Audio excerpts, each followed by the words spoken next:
அடுத்ததாக இப்போ நம்ம பார்க்க போகிற ஸ்ட்ராட்டஜியோட பேர் என்னென்னு பார்த்தீங்கன்னா இதுவும் சக்திமான் ஸ்ட்ராட்டஜி தான். Shaktimaan descending CPR strategy version 2.0 ஓகேங்களா. இது டிசெண்டிங் சிபிஆர் யூஸ் பண்ணி தான் நம்ம பார்க்க போகிறோம். இது வெர்ஷன் 2.0 இது அடுத்த மாடல் ஓகேங்களா. ஸோ ஏற்கனவே பார்த்த ஸ்ட்ராட்டஜியில் பார்த்தீங்கன்னா 200 SMA போய் ரெஸ்பெக்ட் பண்ணிவிட்டு வந்ததுக்கப்புறம் 20 SMA தாண்டி க்ளோஸ் கொடுத்தோன்னே என்ட்ரி எடுக்கிற மாதிரி நம்ம ட்ரேட் பண்ணியிருப்போம் ஓகேங்களா. அந்த ஸ்ட்ராட்டஜி அது ஓகேங்களா. இதில் பார்த்தீங்கன்னா 200 நீங்கள் இதில் பார்க்க வேணாம். இதில் வந்து கேமராவில் S3 பார்க்கணும் ஓகேங்களா. கேமராவில் S3 பார்த்து நம்ம என்ட்ரி எடுக்கணும் ஓகேங்களா. ஸோ இதில் நான் சொல்கிறேன் பாருங்கள் எப்படின்ட்டு. இது பார்த்திங்கன்னா நேற்றுக்கான சிபிஆர் இங்கே இருக்குது, இன்றைக்கான சிபிஆர் இங்கே இருக்குது. ஸோ நேற்றுக்கான சிபிஆரை விட இன்றைக்கான சிபிஆர் கீழே தான் இருக்குது. இது டிசைனிங் சிபிஆர் தான் ஓகேங்களா. First condition okay. அதே போல் ரெண்டாவது கண்டிஷன் என்ன பார்க்கணும்னு பார்த்திங்கன்னா இதே ஏற்கனவே பார்த்த மாதிரி தான். நேற்றுக்கான க்ளோசிங் கேண்டில் ஓகேங்களா. நேற்றுக்கான க்ளோசிங் கேண்டில் இந்த லாஸ்ட்டாக இருக்க இது தான். ஸோ இந்த கேண்டில் பார்த்திங்கன்னா இன்றைக்கான சென்ட்ரல் பிவோட்டை விட நேற்று மேலே தான் க்ளோஸ் வச்சுருக்கு. ஸோ ரெண்டாவது கண்டிஷனும் ஓகே தான் ஓகேங்களா. மூணாவது கண்டிஷன் என்ன பார்க்கணுன்னு பார்த்திங்கன்னா ப்ரைஸ் இன்றைக்கி வந்து நேற்று வந்து க்ளோஸ் வந்து இன்றைக்கான சென்ட்ரல் பிவோட்டுக்கு மேலேயே நேற்று க்ளோஸ் வச்சுருக்கு. ஸோ இன்றைக்கி வந்து ப்ரைஸ் ஓப்பன் ஆகி ஒரு கேப் டவுன் ஆகியோ இல்லாட்டி கொஞ்சம் லைட்டாக கேப் டவுன் ஆகி கீழே வந்தோ இங்கே S3 அதாவது S3ன்றது நான் கேம்பரா பிவோட் 2 யூஸ் பண்ணுவேன் சொல்லியிருப்பேன். R3 S3 நம்ம யூஸ் பண்ணுவோம் ஓகேங்களா. ஸோ S3 கேமரா பிவோட்டு இந்த சென்ட்ரல் இந்த சிபிஆர் இருக்குல்ல, சிபிஆருக்கு கீழே இதே போல் S3 கேமரா பிவோட்டு இருக்கணும் ஓகேங்களா. சிபிஆருக்கு கீழே அப்படி இல்லாட்டி சிபிஆர்லேயே சென்ட்ரல் பிவோட்டில் கூட சம்டைம்ஸ் வரும் ஓகேங்களா. ஸோ சிபிஆரில் சென்ட்ரல் பிவோட்டில் வரலாம், அப்படி இல்லாட்டி கீழே இந்த மாதிரி கேம்பரா பிவோட் S3 பிவோட் வந்து வரலாம் ஓகேங்களா. அந்த மாதிரி வந்துருந்துச்சுன்னா அதை வந்து கேப் டவுன் ஆகியோ இல்லாட்டி மேலேருந்து அப்படியே கீழே வந்தோ அதை ரெஸ்பெக்ட் பண்ணிவிட்டு திரும்ப பவுன்ஸ் ஆகி மேலே போச்சுன்னா நம்ம அந்த இடத்துல ட்ரேட் எடுக்கலாம். ஸோ ஓகேங்களா. இங்கே பார்த்திங்கன்னா கேண்டில் ஓப்பன் வந்து இங்கே ஓப்பன் ஆகி கீழே வந்துட்டு இந்த கேம்பரா S3 பிவோட் இது கேம்பரா பிவோட் இதை வந்து ரெஸ்பெக்ட் பண்ணிவிட்டு இந்த இடத்துல பவுன்ஸ் ஆகிருக்கு பாருங்கள். கேண்டில் ஒரு ஹேமர் கேண்டில் மாதிரி வச்சு பவுன்ஸ் ஆகிருக்கு ஓகேங்களா. ஸோ கேண்டில் ஸ்டிக்ஸ் உங்களுக்கு தெரிஞ்சிருந்தால் பிரச்சனை இல்லை, தெரியாமல் இருந்தால் நீங்கள் யூடியூப்லேயே கூட போய்ட்டு பேசிக்ஸ் கேண்டில் ஸ்டிக்ஸ் பேட்டர்ன்ஸ் நீங்கள் கொடுத்தீங்கன்னா நிறையா வீடியோஸ் வரும். ஒரு 2-3 வீடியோ பார்த்தீங்கன்னா உங்களுக்கு கேண்டில் ஸ்டிக்ஸை பற்றின ஒரு நாலேஜ் உங்களுக்கு கிடச்சிரும். அப்படி இல்லாட்டி இதை பார்த்தாவே உங்களுக்கு புரியும். கேண்டில் வந்து ரெஸ்பெக்ட் பண்ணிவிட்டு மேலே பவுன்ஸ் ஆகி முடிஞ்சிருக்கு. அதுக்கப்புறம் அந்த கேண்டிலில் உங்களால் என்ட்ரி எடுக்க பயமாக இருந்தால் கூட அடுத்த கேண்டிலில் நீங்கள் கன்ஃபர்மேஷன் ஆனதுக்கப்புறம் கூட நீங்கள் என்ட்ரி எடுக்கலாம். ஸ்டாப் லாஸை எந்த கேண்டில் வந்து பவுன்ஸ் ஆகி மேலே போச்சோ அந்த கேண்டிலோட லோவில் ஸ்டாப் லாஸ் வச்சுக்கோங்க ஓகேங்களா. மற்றபடி நான் இப்போ பேசிக்ஸ்லேருந்து நான் வீடியோஸ் எல்லாம் ஸ்டார்ட் பண்ண போகிறேன். அதில் பேசிக்கான கேண்டில் ஸ்டிக்ஸ் பற்றின ஒரு வீடியோ நான் கண்டிப்பாக நான் போடுறேன். அதில் நான் சொல்லித்தரேன் முக்கியமான கேண்டில் ஸ்டிக்ஸ்லாம் என்னென்ன கேண்டில் ஸ்டிக்ஸ் நம்ம தெரிஞ்சு வச்சுருக்கணுன்றதெல்லாம் நான் சொல்லிக் கொடுக்குறேன் ஓகேங்களா. ஸோ இப்போ நம்ம ஸ்ட்ராட்டஜிக்கு வருவோம். ஸோ இதில் என்ட்ரி எங்கே எடுக்கணும்னு பார்த்தீங்கன்னா கேண்டில் வந்து எப்போ இந்த S3 வந்து S3 கேமரா பியோட ரெஸ்பெக்ட் பண்ணிவிட்டு பவுன்ஸ் ஆகி மேலே போகுதோ ஸோ அந்த இடத்துல என்ட்ரி எடுத்துக்கலாம். அந்த லோவில் ஸ்டாப் லாஸ் வச்சுக்கலாம் ஓகேங்களா. டார்கெட் எங்கே புக் பண்ணணும்னு பார்த்தீங்கன்னா இங்கே ஒரு டாட் லைன் இருக்குது பார்த்தீங்களா, அந்த இடத்துல தான் புக் பண்ணணும். அது என்ன லைன்னா மேலே ப்ரீவியஸ் டே ஹை இல்லாட்டி R1 எது இருக்குதோ அதை எடுத்துக்கோங்க. அந்த மாதிரி இந்த சிபிஆரில் டாப் சிபிஆர் இருக்குல்ல, மேலே இருக்குல்ல டாப் லைனு, ஸோ அதுக்கும் இந்த ப்ரீவியஸ் டே ஹைக்கும் உள்ள கேப்பில் ஒரு 50% ஒரு கோடை போட்டு அந்த இடத்துல டார்கெட்டை புக் பண்ணிக்கோங்க. அதுதான் இது ஓகேங்களா. இந்த ரேஞ்ச் இருக்குல்ல, இந்த சிபிஆருக்கும்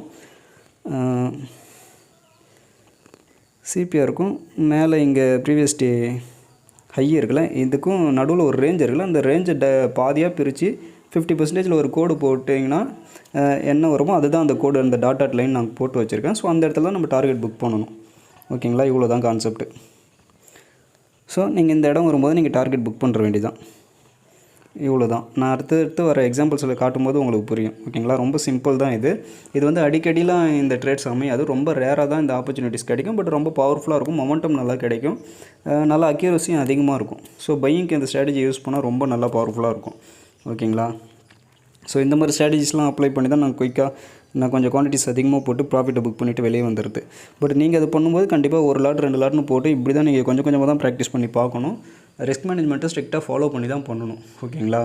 ஆரம்பத்தில் புதுசாக வரவங்க ரிஸ்க் மேனேஜ்மெண்ட்டை ஸ்ட்ராங்காக ஃபாலோ பண்ணிக்கோங்க. எக்ஸ்பீரியன்ஸ் கெயின் பண்ண 3-4 வருஷம் ஆச்சுன்னா அதுக்கப்புறம் நீங்கள் நல்லா பண்ணலாம் ஓகேங்களா. அது வரைக்கும் நீங்கள் ப்ராக்டிஸ் பண்ணுறதுக்கு கம்மியான லாட்ஸே போட்டு பண்ணுங்கள்.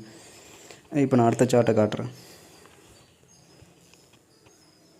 ஸோ இந்த சார்ட்டில் பாருங்கள், நேற்றுக்கான சிபிஆர் வந்து மேலே தான் இருக்குது, அது மாதிரி இன்றைக்கான சிபிஆர் கீழே தான் இருக்குது. ஸோ டிசெண்டிங் சிபிஆர் தான். அதுக்கப்புறம் நேற்றுக்கே பார்த்திங்கன்னா க்ளோசிங் ப்ரைஸ் இன்றைக்கான சென்ட்ரல் பிவோட்டுக்கு மேலே தான் நேற்று க்ளோஸ் கொடுத்துருக்கு. ஸோ இதுவும் ஓகே தான். அடுத்து பார்த்திங்கன்னா ஓப்பனிங் வந்து நல்லா கேப் டவுன் ஆகி ஓப்பன் ஆகிருக்கு. சிபிஆருக்கும் கீழே ஓப்பன் ஆகிருக்கு. ப்ளஸ் கேம்ப்ரில்லா பிவோட் S3க்குமே கீழே தான் ஓப்பன் ஆகிருக்கு, நல்லா கேப் டவுன் ஆகி ப்ரைஸ். ஓகேங்களா. பட் அதுக்கப்புறம் அதை பிரேக் பண்ணி நல்லா மேலே போயிட்டு அதுக்கப்புறம் திரும்ப வரும்போது ரெஸ்பெக்ட் பண்ணியிருக்கு பாருங்கள் இந்த கேம்ப்ரில்லா பிவோட்டை. ஓகேங்களா. இந்த இடத்துல கேம்ப்ரில்லா பிவோட்டை வந்து நல்லா ரெஸ்பெக்ட் பண்ணி ஒரு ஹேமர் பேட்டர்ன், ஒரு ஹேமர் கேண்டில் மாதிரி கொடுத்துருக்கு பாருங்கள் இந்த இடம். ஸோ அந்த இடத்துல நம்ம என்ட்ரி எடுக்கலாம். ஓகேங்களா. இந்த கேம்ப்ரில்லா பிவோட்டை ரெஸ்பெக்ட் பண்ணியிருக்கு, நல்ல ஒரு ஹேமர் பேட்டர்ன் ஃபார்ம் ஆகிருக்கு, ஒரு பவுன்ஸ் ஆகிருக்கு அந்த இடத்துல. கேம்ப்ரில்லா S3 பிவோட்டை வந்து ரெஸ்பெக்ட் பண்ணிவிட்டு ஒரு பவுன்ஸ் பேக் கொடுத்துருக்கு. ஸோ அந்த கேண்டில் என்ட்ரி எடுக்க உங்களுக்கு பயமாக இருந்தால் கூட அடுத்த கேண்டில் கன்ஃபர்மேஷன் புல்லிஷ் கேண்டில் வந்ததுக்கப்புறம் என்ட்ரி எடுத்துகிட்டு இந்த கேண்டிலோட லோவில் ஸ்டாப் லாஸ் வச்சுக்கோங்க. டார்கெட்டை நல்லா நீங்கள் எடுத்துகிட்டு போய் இந்த 50% புக் பண்ணுங்கள். இங்கே பார்த்தீங்கன்னா ஆல்ரெடி கேம்ப்ரில்லா R3 லைன் அந்த இடத்துல இருக்குது. பட் நாம்பளாக இந்த ரேஞ்ச் இருக்குல்ல, இந்த ரேஞ்சை நம்ம பிரித்து ஒரு 50% ஒரு கோடு போட்டால் கூட, அதாவது ப்ரீவியஸ் டே ஹை மேலே இருக்குல்ல அதுக்கும் இந்த சிபிஆருக்கும் நடுவில், ஸோ இந்த கேப் இருக்குல்ல, இந்த ப்ரீவியஸ் டே ஹைக்கும் கீழே சிபிஆர் இருக்குல்ல, இந்த லைனுக்கும் நடுவில் நம்மளாக அதை பிரித்து ஒரு 50% ஒரு லைன் பாதியாக பிரித்து ஒரு லைனை போட்டால் கூட அந்த கரெக்டாக அந்த கேம்பில் R3 பக்கம் தான் அந்த லைன் வரும். ஸோ அந்த இடத்துல ப்ராஃபிட் புக் பண்ணுற வேண்டியதான். இப்போ இந்த மாதிரி ட்ரேடு வந்து ரொம்ப high probability, high accuracy, risk reward விஷயமும் சூப்பராக இருக்கும், ப்ராபபிலிட்டி ஆஃப் வின்னிங்கும் ரொம்ப அதிகமாக இருக்கும். ரொம்ப ரேரான ஆப்பர்ச்சுனிட்டியான ட்ரேடாக இருந்தாலுமே இது நல்லா அக்யூரசி தரும். ஸோ அதனால தான் இந்த ஸ்ட்ராட்டஜி நான் உங்களுக்கு சொல்லிக் கொடுக்குறேன். இது ரொம்ப முக்கியமாக ஃபாலோ பண்ணிக்கோங்க, இந்த நோட்ஸ்லாம் எடுத்து வச்சுக்கோங்க. ஏன்னா நம்மளோட ஸ்டாப் லாஸ் ரொம்ப சின்னது தான். இந்த பாருங்கள், இந்த ஒரு கேண்டில் தான். ஓகேங்களா. இந்த ஒரு கேண்டில் இல்லாட்டி 2 கேண்டில் எடுத்தால் கூட நம்மளோட ஸ்டாப் லாஸ் இவ்வளோ தான். பட் நம்ம டார்கெட் நம்ம பார்க்கும்போது இப்போ இவ்வளோ தூரம் நம்மளோட டார்கெட் வரும். ஓகேங்களா. இவ்வளோ தூரம் நம்மளோட டார்கெட்டு. ஸோ இது நல்ல ட்ரேடு தான். அந்த மாதிரி ட்ரேட்ஸ் தான் எடுக்கணும் பையிங்க்கு. ஏன்னா இந்த மாதிரி ட்ரேட் எடுக்கும்போது மொமெண்டமும் நல்லா ஃபாஸ்ட்டாக கடன்னு வரும். ப்ளஸ் அந்த மாதிரி ரிஸ்க் ரிவார்ட் ரேஷியோவும் நல்லாயிருக்கும், அக்யூரஸியும் நல்லாயிருக்கும். ஸோ அதனால் இந்த ட்ரேடை ரொம்ப கவனமாக, இந்த ஸ்ட்ராட்டஜியை கவனமாக கற்றுக்கோங்க, இதை மைண்டில் வச்சுக்கோங்க. கண்டிப்பாக இந்த மாதிரி ஆப்பர்ச்சுனிட்டி வரும்போது அதை பயன்படுத்திக்கோங்க. இப்போ அடுத்த சார்ட்டுக்கு போகலாம். ஸோ இங்கே பார்த்திங்கன்னா அதே தான், நேற்றுக்கான சிபிஆர் இங்கே இருக்குது. ஓகேங்களா. நேற்றுக்கான சிபிஆர் இங்கே இருக்குது, இன்றைக்கான சிபிஆர் இங்கே இருக்குது. ஸோ டிசைனிங் சிபிஆர் தான். அது மாதிரி க்ளோசிங் ப்ரைஸ் பார்த்திங்கன்னா நேற்று இன்றைக்கான சிபிஆரோட மேலே தான் க்ளோஸ் கொடுத்துருக்கு. அக்யூரேட்டாக இருக்க மாதிரி இங்கே தெரியுது. பட் நீங்கள் இந்த கேண்டிலோட க்ளோசிங் ப்ரைஸ் என்ன, இன்றைக்கி சிபிஆரோட வேல்யூ என்ன, சென்ட்ரல் பிவோட வேல்யூ என்னன்னு செக் பண்ணி பார்த்தீங்கன்னா உங்களுக்கு தெரிஞ்சிடும். ஓகேங்களா. ஸோ அப்போ இந்த ஃபஸ்ட்டு கேண்டிலே பாருங்கள், கீழே வந்து கேம்ப்ரில்லா பிவோட் S3 ரெஸ்பெக்ட் பண்ணிவிட்டு ஒரு ஹேமர் மாதிரி ஃபார்ம் ஆகிடுச்சு. ஓகேங்களா. ஸோ அந்த இடத்துல நம்ம என்ட்ரி எடுத்திருந்தா கூட அடுத்து கொஞ்சம் நேரத்துலேயே நம்ம இந்த 50% ப்ராஃபிட் புக் பண்ணிடணும். ஓகேங்களா. ரொம்ப ஃபாஸ்ட்டாக மொமெண்டம் இருக்கும். ஸோ அந்த இடத்துல புக் பண்ணிட வேண்டியதான். இவ்வளோ தான் கான்செப்ட்டு. கேம்ப்ரில்லா S3 ரொம்ப முக்கியம். கேம்ப்ரில்லா S3 பிவோட் ரொம்ப முக்கியம். அதை வந்து ரெஸ்பெக்ட் பண்ணிவிட்டு ஒரு புல்லிஷ் பேட்டர்ன், ஒரு கேண்டில்ஸ் ஏதாவது புல்லிஷ் பேட்டர்னில் ஃபார்ம் ஆச்சுன்னா நீங்கள் என்ட்ரி எடுத்துக்க வேண்டியதான், அந்த லோவில் ஸ்டாப் லாஸை வச்சுட்டு. எந்த கேண்டில் வந்து கேம்ப்ரில்லாவை ரெஸ்பெக்ட் பண்ணிவிட்டு பவுன்ஸ் ஆகி மேலே போச்சோ அது கீழே ஸ்டாப் லாஸை வச்சுட்டு டார்கெட்டை CPR plus previous day high, இதுக்குள்ள நடுவில் ஒரு ரேஞ்ச் இருக்குல்ல, இந்த ரேஞ்சில் 50% அதை பாதியாக பிரிச்சுட்டு 50% ஒரு கோடை போட்டுட்டு நீங்கள் அந்த இடத்துல ப்ராஃபிட் புக் பண்ணிக்க வேண்டியதான். இவ்வளோ தான் கான்செப்ட். சரி, அடுத்த எக்ஸாம்பிள் பார்ப்போம். ஸோ இந்த எக்ஸாம்பிளில் பார்த்திங்கன்னா ரொம்ப கேப் டவுன் ஆகிடுச்சு. ஓகேங்களா. சிபிஆர் பார்த்திங்கன்னா டிசைனிங் சிபிஆர் தான். நேற்றுக்கு இங்கே இருக்குது, இன்றைக்கி பார்த்திங்கன்னா இங்கே இருந்திருக்கு. ஓகேங்களா. டிசைனிங் சிபிஆர் தான். க்ளோசிங் ப்ரைஸும் நல்லா இன்றைக்கான சென்ட்ரல் பிவோட்டையோட நேற்றே நல்லா மேலே போய் க்ளோஸ் ஆகிடுச்சு. ஸோ பட் ஓப்பன் பார்த்திங்கன்னா இன்றைக்கி நல்லா கேப் டவுனு. ஓகேங்களா. ஸோ அதனால் நம்ம வெயிட் பண்ணி பார்ப்போம். வெயிட் பண்ணி பார்த்ததுக்கப்புறம் ப்ரைஸ் வந்து நல்லா ரெக்கவர் ஆகி மேலே போயிட்டு இங்கே பார்த்திங்கன்னா கேம்ப்ரில்லா பிவோட்டே பிரேக் பண்ணிடுச்சு. ஓகேங்களா. பிரேக் பண்ணிவிட்டு மேலே போயிட்டு அதுக்கப்புறம் திரும்ப கீழே பிரேக் பண்ணி கீழே வந்துட்டு திரும்ப மேலே போய்ட்டு திரும்ப கீழே வந்துட்டு இந்த இடத்த கொஞ்சம் ரெஸ்பெக்ட் பண்ணுது இந்த இடத்துல. ஓகேங்களா. இதை கீழே போகணுன்னா நல்லா போயிட்டுருக்கலாம், பட் போகலை. அதுக்கப்புறம் திரும்ப மேலே போய்ட்டு திரும்ப ரெஸ்பெக்ட் பண்ணி திரும்ப மேலேயே தான் போக பார்த்துருக்கு. ஸோ அதுக்கப்புறம் அந்த கேம்ப்ரில்லா பிவோட்டை ரெஸ்பெக்ட் பண்ணிவிட்டு அதுக்கப்புறம் பாருங்கள் எவ்வளோ தூரம் பயங்கரமாக மேலே போயிருக்குன்னு. ஸோ இந்த ட்ரேடை நம்ம கொஞ்சம் ஒரு ரிஸ்க் எடுத்து நம்ம பண்ணியிருக்கலாம். ஓகேங்களா. ஒரு தடவை பவுன்ஸ் பேக் ஆகி மேலே போய்ட்டு திரும்பவும் கீழே வந்துட்டு திரும்ப மேலே போயிருக்கு. ஸோ நம்ம ஒரு ஸ்டாப் லாஸ் இந்த ஏரியாவுக்கும் கீழே நம்ம ஸ்டாப் லாஸை வச்சுட்டு நல்ல ஒரு பெரிய கேண்டில் சென்ட்ரல் பிவோட்டை தாண்டி க்ளோஸ் கொடுத்துருக்குல்ல, இங்கே சென்ட்ரல் பிவோட்டை தாண்டி இந்த கேண்டில் க்ளோஸ் கொடுத்துருக்குல்ல. ஸோ அந்த மாதிரி இடத்துல என்ட்ரி எடுத்துருக்கோம், நம்ம வெயிட் பண்ணி இதை கூட ஒரு ப்ராஃபிட்டபுளாக நம்ம முடிச்சிருக்கலாம். ஓகேங்களா. ஸோ இதை கொஞ்சம் கவனமாக பார்த்துக்கோங்க.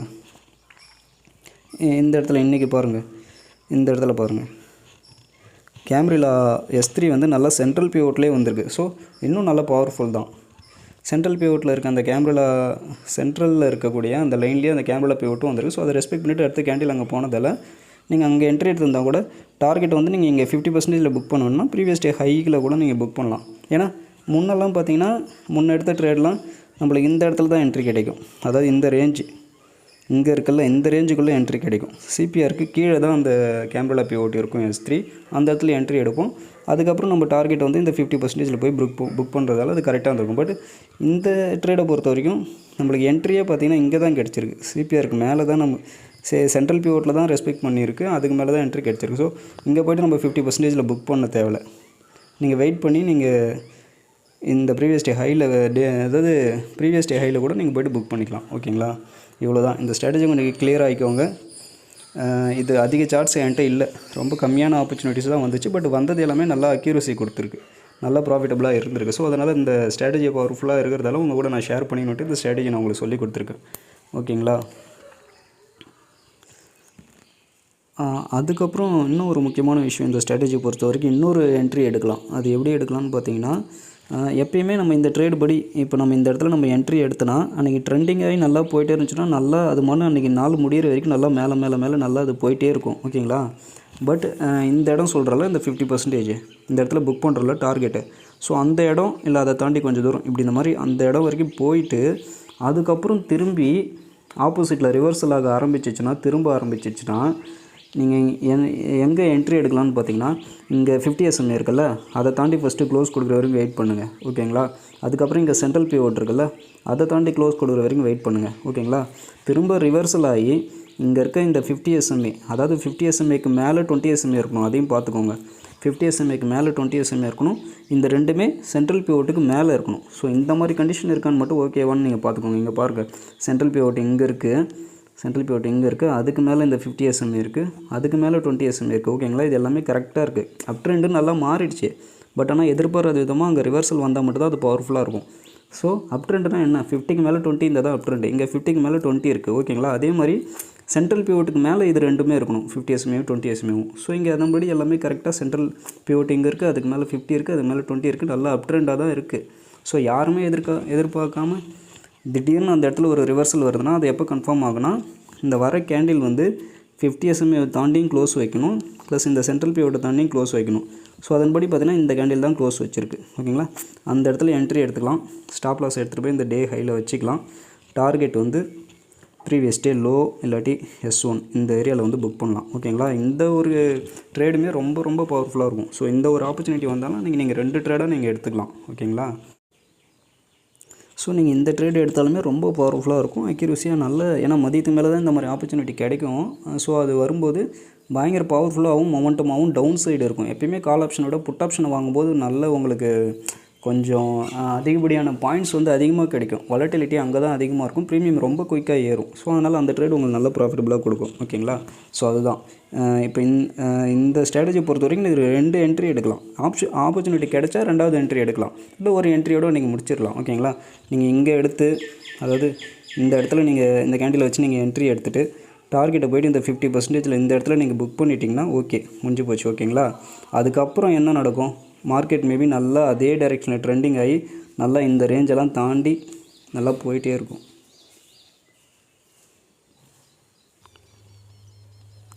ஒன்று இது போல் நடக்க சான்சஸ் இருக்குது. ஓகேங்களா, பட் அது மாதிரி மேலே நல்லா போயிட்டு இருந்துச்சுன்னா இட்ஸ் ஓகே, பரவாயில்ல. நம்ம இங்கேயே நல்ல ப்ராஃபிட் நம்ம இங்கே புக் பண்ணிகிட்ருப்போம், அதுவே ஓகே தான், விட்டுருங்க. அதுக்கு மேலே போச்சுன்னா அதை பற்றி நம்ம கவலைப்பட தேவையில்ல, அது அப்படியே போயிட்டோம். ஓகேங்களா, பட் இன்னும் ஒருவேளை நல்லா எல்லோரும் ஏமாத்துற மாதிரி ஏமாற்றி மேலே போகிற மாதிரி காட்டி நல்லா புல்லிஷ் ட்ரெண்ட் மாதிரி காட்டிட்டு அப்படியே ரிவர்ஸில் காட்டி எல்லோரும் பயன்படுத்தி கீழே இறக்குனாங்கன்னா அந்த ஆப்பர்ச்சுனிட்டியை விட்டுறாதீங்க. நான் சொன்ன மாதிரி இந்த இடத்துல 50 SMA ப்ளஸ் சென்ட்ரல் பிவோட்லாம் தாண்டி க்ளோஸ் கொடுக்கும்போது என்ட்ரி எடுத்துங்க. ப்ரீவியஸ் டே லோ இல்லாட்டி S1 எது ஃபஸ்ட்டில் இருக்கோ அந்த இடத்துல இந்த மாதிரி ஏரியாவில் புக் பண்ணிக்கோங்க. அவ்வளோதான், 2 ட்ரேட் எடுக்கலாம் இந்த மாதிரி இருந்தால். ஓகேங்களா, இப்போ அடுத்த சார்ட்டில் அதே மாதிரி நான் காட்டுற பாருங்க. இப்போ இதில் பார்த்திங்கன்னா நம்ம இந்த இடத்துல என்ட்ரி எடுத்துகிட்டு வச்சுக்கோங்க. ஓகேங்களா, இந்த இடத்துல எக்ஸிட் ஆகிட்ருப்போம். ஓகேங்களா, பட் அதுக்கப்புறம் ரிவர்சல் எதுவும் வரல, டவுன் சைடு ஆப்பர்ச்சுனிட்டி எதுவும் வரல. பட் மேலே பார்த்திங்கன்னா நல்லா அது பட்லு போயிட்டே இருந்துச்சு அன்றைக்கி ஃபுல்லாக. ஸோ அது மாதிரி போயிட்டே இருந்துச்சு. அன்றைக்கி நம்ம ஒன்றும் பண்ண முடியாது. வேணும்னா அந்த மாதிரி ஃபுல்லாக போகிறதையும் நீங்கள் கேப்சர் பண்ணணும்னு நீங்கள் நினச்சிங்கன்னா இந்த இடத்துல வந்து நீங்கள் ப்ராஃபிட் புக் பண்ணும்போது ஒரு 75% ஆஃப் த குவான்டிட்டிஸ் பொசிஷன்ஸை மட்டும் க்ளோஸ் பண்ணுறங்க, மீதி ஒரு 25% ஆஃப் த குவான்டிட்டிஸ் மட்டும் நீங்கள் விட்டு வைங்க. மேபி அப்படியே அந்த டைரெக்ஷனே நல்லா போச்சுன்னா அன்றைக்கி ஃபுல்லாக ஈவினிங் வரை வெயிட் பண்ணி அந்த ப்ராஃபிட்டை அதிலேயாச்சும் புக் பண்ணிக்கோங்க. திரும்பினாலும் உங்களுக்கு பெருசாக அது லாஸ் வந்துடாது. நீங்கள் பிரேக் ஈவனில் வெளியே வர மாதிரி தான் இருக்கும். ஓகேங்களா? ஏன்னா இங்கே வந்து 50 SMA 20 இந்த சென்ட்ரல் பியூர்லாம் தாண்டி 50 SMAயும் சென்ட்ரல் பியூர் தாண்டி க்ளோஸ் கொடுக்கும்போது இன்னும் பெரிய லாஸ் கொடுக்காது. மேபி பிரேக் ஈவனில் தான் அந்த 25 குவான்டிட்டி முடியும். பட் உங்களுக்கு ஃபேவராக போச்சுன்னா இன்னும் கொஞ்சம் நீங்கள் கண்டினியூ பண்ண முடியும். ஒருவேளை இந்த மூமெண்ட்டையும் நான் மிஸ் பண்ண மாட்டேன்னு நினைக்கிறவங்க நான் சொல்கிறேன். பட் என்னோடய ஒப்பீனியன் கேட்டிங்கன்னா ஃபுல் பொசிஷனையும் இங்கேயே க்ளோஸ் பண்ணிடுறது நல்லது. அதுக்கப்புறம் அது மேலே எவ்வளோ தூரம் வேணால் போனால் போதும், அதை விட்டுருங்க. ஏன்னா சம்டைம்ஸில் நம்ம ஆப்போசிட் திரும்பும்போது இந்த இடத்துல திரும்பும்போது ஒரு ட்ரேட் எடுப்போம், அதை எடுத்தோன்னா நம்ம நிறைய ப்ராஃபிட் வரும். ஓகேங்களா? ஸோ நம்ம எதையுமே வேஸ்ட் பண்ண வேணாம். ஓகேங்களா?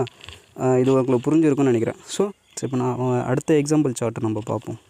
ஸோ இங்கே பாருங்கள், இது கரெக்டாக சொல்லி கொடுத்த மாதிரி வந்திருக்கும் பாருங்கள். இந்த இடத்துல என்ட்ரி, நம்ம இந்த இடத்துல போய்ட்டு நம்ம உடனே புக் பண்ணிகிட்ருப்போம். உடனே பார்த்திங்கன்னா ஏமாத்துற மாதிரி ஏமாற்றி அடுத்து ரிவர்சல் வந்துடுச்சு. ஓகேங்களா? 50 SMA பார்த்திங்கன்னா கரெக்டாக சிபிஆர்லேயே இருக்குது. ஸோ அப்படி இருந்தால் கூட நம்ம ஓகே தான், எடுத்துக்கலாம். சிபிஆருக்கு ரொம்ப கீழே தான் இருக்கக்கூடாது 50 SMA. சிபிஆர் லைன்லேயே டச் பண்ணி சென்ட்ரல் பியூர்லேயே டச் பண்ணிட்டு இருந்தால் கூட ஓகே தான். ஸோ அதன்படி நம்ம இந்த கேண்டில் நம்ம என்ட்ரி எடுத்திருந்தால் கூட டவுன் சைடு நம்ம டவுன் சைடு மூமெண்ட்டும் நல்லா ஃபாஸ்ட்டாக இருக்கும். அதை நம்ம கேப்சர் பண்ணி ப்ரீவியஸ் டே லோ இல்லாட்டி S1 எது ஃபஸ்ட்டில் இருக்கும் அங்கே வந்து நம்ம ப்ராஃபிட்டை புக் பண்ணிடலாம். ஸோ ஃபஸ்ட்டு ட்ரேட் எடுத்திருப்போம், அதுவும் ப்ராஃபிட்டபுளாக முடிஞ்சிருக்கும். அதோட நம்ம எல்லா பொசிஷனுமே குவிட் பண்ணிவிட்டு எக்ஸிட் பண்ணிவிட்டு கூட வெளியே வந்துருங்க. ஓகேங்களா? வந்துட்டு நம்ம வெயிட் பண்ணிட்டு இருந்தால் டவுன் சைட் ட்ரேட் எடுத்தால் அதுவும் நல்ல ப்ராஃபிட்டபுளாக நல்ல மொமெண்டமோடு நம்மளுக்கு கிடச்சிருக்கும். அவ்வளோதான். ஸோ இது இன்றைக்கி பாருங்கள், நல்லா இது ஒரு டைரெக்ஷன்லேயே நல்லா போயிட்டே இருந்துச்சு. ஓகேங்களா? நம்ம இந்த 50%ல் நம்ம புக் பண்ணிவிட்டு கூட மீதியை நம்ம விட்டுருவோம். நம்ம மிஸ் பண்ணலை. இதுவே நல்லா ப்ராஃபிட்டபுள் தான் நம்ம முடிஞ்சிருப்போம். அது போனால் போதும், விட்டுருங்க. டவுன் சைட் திரும்பினா பட் நல்ல ஒரு ஆப்பர்ச்சுனிட்டி உங்களுக்கு கிடச்சிருக்கும். ஓகேங்களா? அது திரும்பலை, பரவாயில்ல. ஸோ இங்கே பாருங்கள், இங்கேயும் பார்த்திங்கன்னா உங்களுக்கு நல்லா அதே டைரெக்ஷனில் தான் போயிட்டே இருந்துச்சு. ஓகேங்களா? நம்ம இந்த ப்ரீவியஸ் டே ஹையில் கூட ப்ராஃபிட்டை புக் பண்ணிவிட்டு அதோட விட்டுடலாம். ஓகேங்களா? இவ்வளோ தான். ஸோ இவ்வளோ தான். நான் சொல்லிக் கொடுத்தது ஓரளவுக்கு உங்களுக்கு நல்லா புரிஞ்சிருக்கும்னு நினைக்கிறேன். இந்த ஸ்ட்ராட்டஜியை கண்டிப்பாக நீங்கள் மிஸ் பண்ணிடாதீங்க. இந்த மாதிரி ஒரு ட்ரேட்ஸ் அமைகிற அன்றைக்கெலாம் மிஸ் பண்ணிடாதீங்க. இதெல்லாம் நல்லா சம்பாதிக்கிற நாள் தான். ஓகேங்களா? ஆப்ஷன் பையிங்லாம் இதை பண்ணோன்னா சூப்பராக இருக்கும். ஏன்னா மொமெண்டம் நல்லா கிடைக்கிற ஸ்ட்ராட்டஜி தான். திரும்ப நான் இதையே சொல்லிட்டு இருக்கேன்னு நினைக்காதீங்க. அப்போ கண்டிப்பாக இது உங்கள் மனசில் நீங்கள் பதிவு வச்சுக்கோங்க இந்த ஸ்ட்ராட்டஜியை. ஓகேங்களா? அடுத்த வெர்ஷனுக்கு நம்ம போகலாம்.